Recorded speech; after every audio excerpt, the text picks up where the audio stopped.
So today we're building a PC that, if you looked at the components, we're probably gonna say it's gonna be a terrible idea, but I'm gonna tell you, it's gonna come out looking beautiful and performing with great value for money. So basically, we have an i9-3900K on a B series motherboard from an off-brand Biostar with a 650 watts power supply with a 4070 Super in a case from a brand you might deem cheap, which is MarsGaming, with just a 240mm all-in-one water cooler for this 24-core 32-threaded i9. So you might think it's gonna be a disaster, but it's actually all gonna be fine, and here's why. So this water cooler is a beast, spoiler, and this GPU, if you undervolt it, is too efficient. Like, it draws like 180 watts. It draws like less power than a 3060. And this motherboard is not that bad, okay?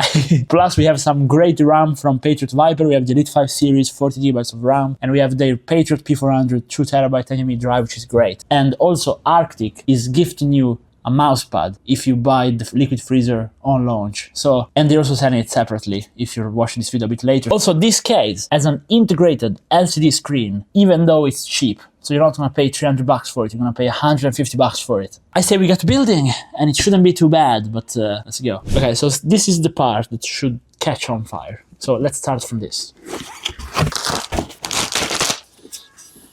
Okay, so I'll give you that the VRMs don't look that many or that solid. We have what looks like a 10-phase VRM, but it shouldn't also be too bad because, again, we have undervolting skills on this channel. Okay, so this motherboard, to be specific, is the B760MZ-E Pro, and here we have the i9 now. These are cheap, and they're not too far off a 14900K. I don't know if you remember what the reviews said when they came out. So you can get one of these for pretty cheap and save quite a bit of money compared to the 14th, and if you overclock / undervolt this guy properly, performance is going to be pretty much the same, and you're not even losing on efficiency either, to be honest. By the way, guys, do you like the silicone wafers, like this one? Or did you prefer the 1200K's one? We also have the i9 sticker, guys. This is 10 FPS free if you put it on your case.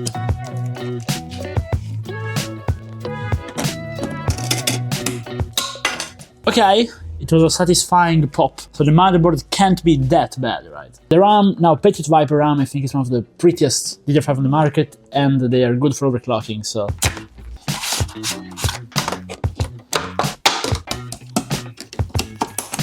For the Nvme, the Patriot P400 is a great value for money. However, Biostar don't have a heatsink on their motherboard, so we have like a silence, ARGB SSD cooler, and we're putting that.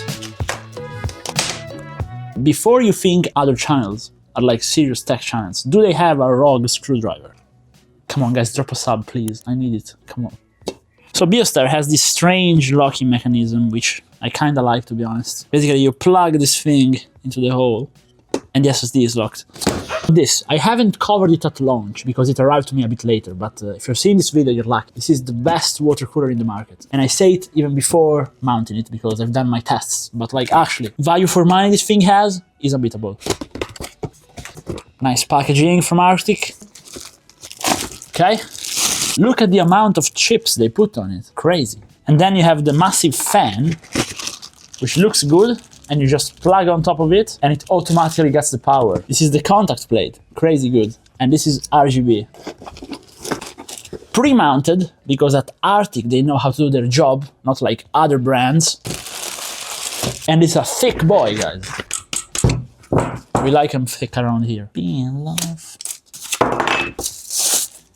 Ah, yes, I was nearly forgetting. Basically, the reason why this cooler is so good is they give you a contact plate. Now, if you don't know what that is, you should, because it makes the world of a difference on 12th and 13th gen CPUs. Basically, they all have Delta core issues. So you see this, right? This is the socket. It's where you put your CPU in, right? Now we have to undo this and build this thing on top. And on top of it, you basically plug the cooler directly, and it's as close as a direct die as you can get. It's honestly, on certain CPUs, this can get you like 10 degrees better. Okay, so they give you a lot of extra fans to connect stuff, which is good. The AMD mounting bracket, which we're not gonna need because we have Intel today. And they even give you the tool to undo the socket for yourself, which is actually very useful. How to mount a contact frame without breaking your motherboard, pretty much. First step and this is what many people get wrong, is to actually open the socket, because if you keep it closed, you see this pressure, basically your CPU is gonna just jump up to the socket and it might bend your pins. First off, you wanna open it up, nice and clear. Now be careful because the CPU is pretty weak. And now we're just undoing the retention brackets. They give you the tool in the box, of course. So we take these guys off, and here as well. So the way you lock it is super cool. You can basically see just the top of the CPU. So you need to use their screws, of course, and just lock it in. On most contact frames, you can use the stock screws of the retention mechanism, but not on Arctics. They give you special screws.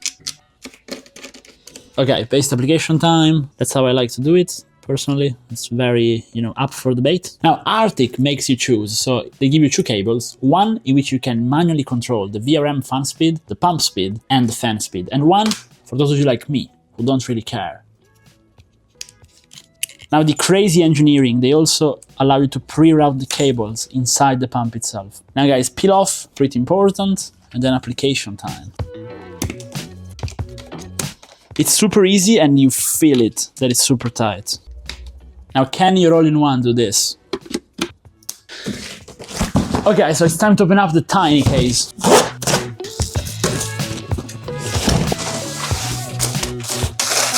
I like it a lot. MarsGaming already innovated quite a lot in the case industry. People think it's like a cheaper brand that gets ideas from bigger brands, but it's not the case. It's not the case. For example, this. It is an aquarium case, re-elaborated, made a bit smaller with some ITX design. For example, relocating the power supply is something you find on ITX PCs pretty much. And it's full mesh, it's mesh on the side, mesh on the top, and it's fully mesh on the back, which I love. It's something we saw in the Sahara case, and it's also fully mesh here. The only thing which one could think about is maybe this closed off part. I'm not sure I love it, but I sure love the full screen on the side.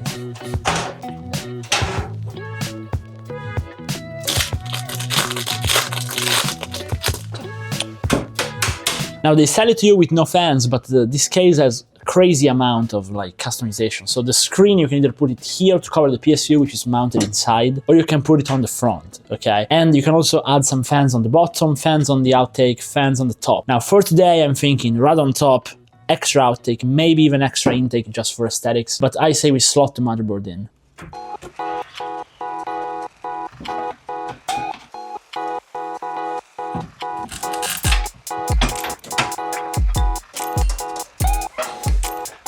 At this point, we just have to put in the power supply.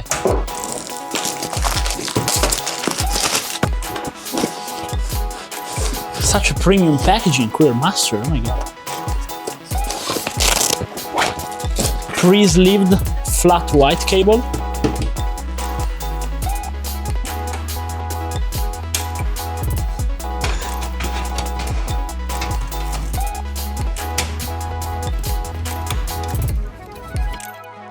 Okay, so now with the power supply in, we just have to connect the actual screen to the GPU. First off, we have to take it off, then it has an HDMI cable for the display and a USB cable for the power. Plus, we have a special AIO shield bracket to put here on the back, as I will show you in a second.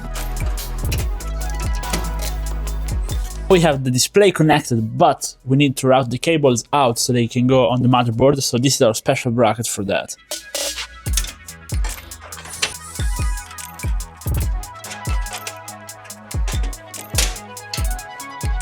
And this one will go on the GPU, which, by the way, we're about to mount. So now we're putting the fans as intake, because if not, we have a single intake plus the GPU. I think I will leave the bottom without fans because it looks very nice, white and mesh, to be honest. Okay, GPU time. So 4070 Super from Gigabyte, 2 fans model. It's gonna be plenty for the TDP of this card. Sorry, it's actually a 3 fans model. We're also gonna need this, which is the adapter. I know you guys are not big fans of them. And the actual card. Here it is, looking nice, and as you can see, they still kept the pass-through design, which means the actual GPU is absolutely tiny, it's just this. And it's a small 3-fan model with actually the dimensions of a proper GPU, not like those 4090s we've seen lately. I say we do a few peel-offs and then go straight into mounting. Now, GPU mounting time, I mean, look at how small it is. My hand is literally bigger than the card itself. Let's go ahead and slot it into our nice case. There we go. Now guys, the new Arctic Liquid Filter Free is amazing, but it has long tubes, so we will do some tube managing. Shove them in the back of the case, and there we go. Now it's looking clean as it should be. Now the PC is ready, however, it looks very pretty, at least in my opinion, on the front. But on the back, it doesn't quite, because this case has an issue, and that is the space for cable management is not very much. I say we try to close it up this way, give it a look, and then later on I can always come back and make a bit better cable management if I want to. Yeah, the backside is definitely not the strong point of this case, but yeah, looks like we did it.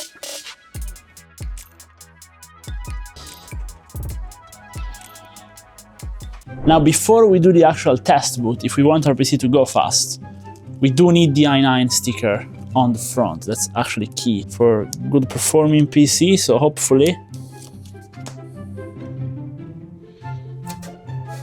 So first boot, let's see.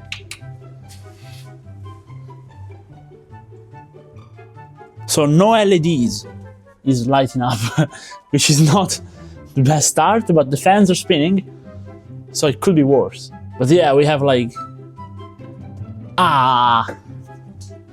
Now we're talking. Now that's good. Okay, so to get a proper boot, we had to disconnect temporarily the second monitor. Now we're gonna install Windows and then update the BIOS and then come back and take a look.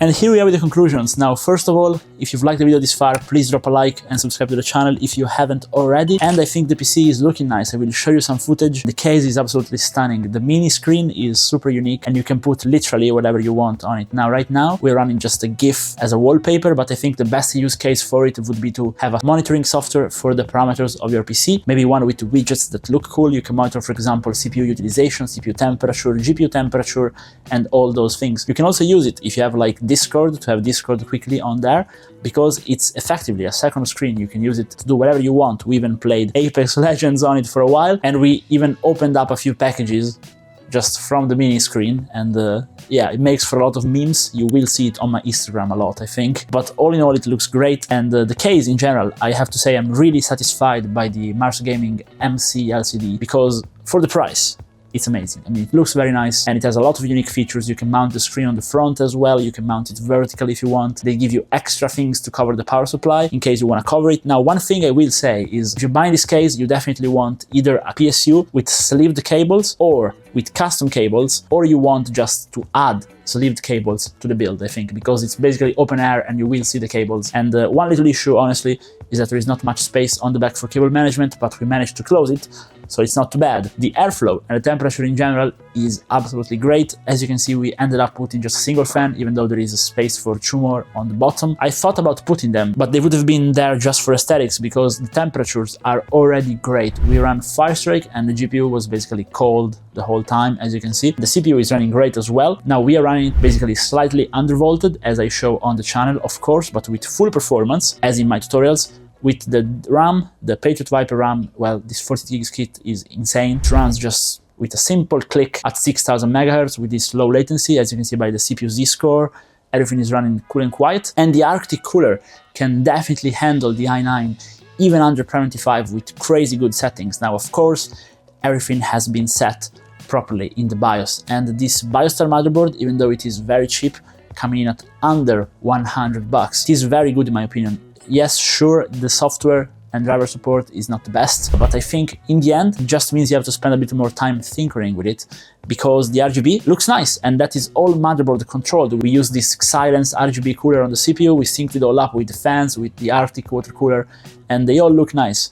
By the way, the SSD P400 from Patriot is just great. We've covered a lot of these on the channel in the past, so I won't talk too in depth about them, but Patriot makes very good value things, and they also look very good, in my opinion. Now, the Arctic water cooler, we had to cable manage the tubes, but this thing is a beast. I mean, not only does it handle the i9 perfectly fine, but it is completely inaudible. Now, I'm not one of those channels that does like decibel readings, but I will just tell you, you cannot hear it while it's running. It's super quiet. And the GPU, even though it has a very tiny 3 fans cooler, which is smaller than my hand actually, it cools very well. Temperatures are not an issue in this build. So now performance, I know you guys want to hear about it. Well, this thing can do whatever you want in productivity. You can edit videos in 4K, you can do literally whatever you want. There is lots of room for GPU expandability in the future. You can even fit an RTX 4090 in the case if you have a small enough power supply. Even the RTX 4090 ROG Strix would fit into this case. But with the current configuration, we are doing 240 FPS, pretty much locked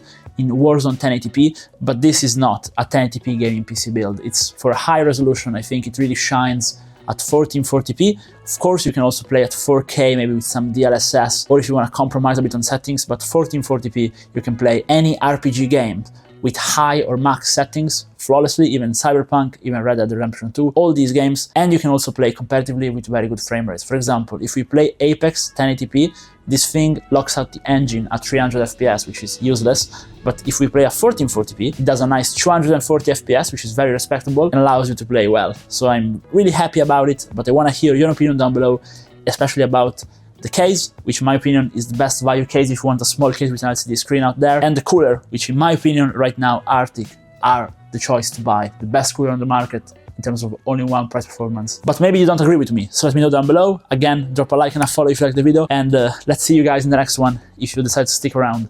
Bye bye.